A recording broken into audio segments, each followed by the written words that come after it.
In a world of political intrigue and hidden agendas, could one of the darkest moments in American history have its origins in the post-war escape of Nazi leaders to South America?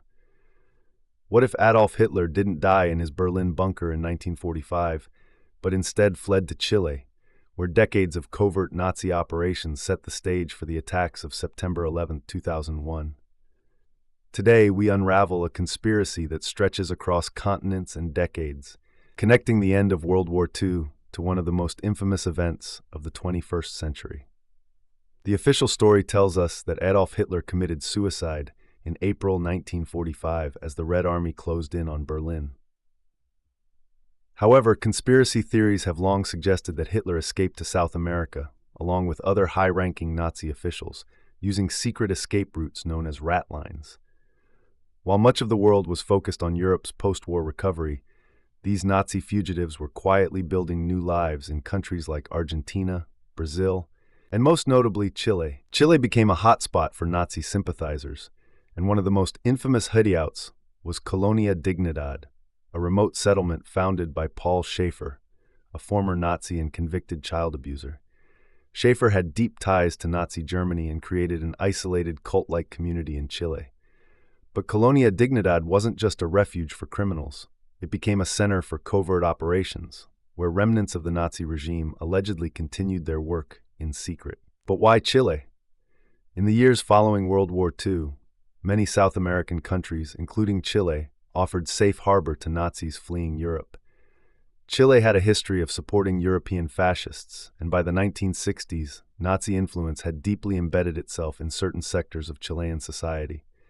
Paul Schaefer's Colonia Dignidad was just one example of how former Nazis were able to create powerful, secretive organizations within Chilean borders. What makes Chile particularly important in this conspiracy theory is its relationship with Nazi Germany and later the rise of the Pinochet dictatorship.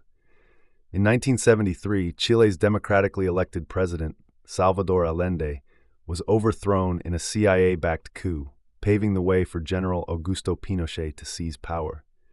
Pinochet's regime was known for its brutal repression and human rights abuses, but lesser known are its alleged connections to the Nazis who had settled in Chile after the war. During Pinochet's rule, Colonia Dignidad operated as a paramilitary base, and many believe that former Nazi officers provided training to Chilean security forces. It's here that conspiracy theorists claim Hitler's post-war network gained political influence. Under the protection of Pinochet, these Nazi remnants allegedly continued their research into advanced weapons technologies, and some believe they forged connections with radical Islamist groups during the late 20th century. Now here's where the theory takes a shocking turn. By the 1990s, the Cold War had ended, but global tensions were far from over. According to conspiracy theorists, Nazi sympathizers within Chile had their sights set on disrupting the New World Order. The idea was to destabilize the West by fomenting global chaos. And what better way to achieve this than by orchestrating a catastrophic event like 9/11? This theory suggests that Hitler's surviving network, based in Chile, was instrumental in establishing clandestine connections between former Nazi operatives and radical Islamist groups like Al-Qaeda. While this may sound far-fetched, historical evidence does point to Nazi efforts to collaborate with Middle Eastern nationalists during the 1940s.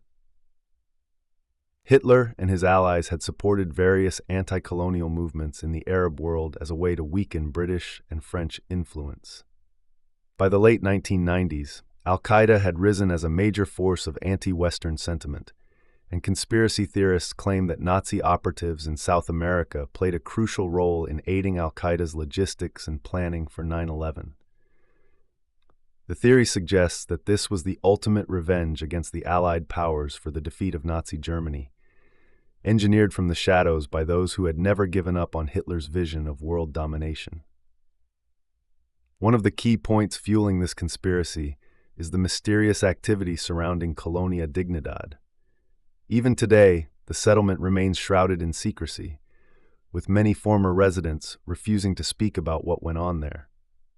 Some investigators believe that the colony was involved in arms trafficking, intelligence gathering, and secretive meetings between right-wing extremists and international terrorists. Pinochet's government provided ample cover for these activities, which remained off the radar of most global intelligence agencies.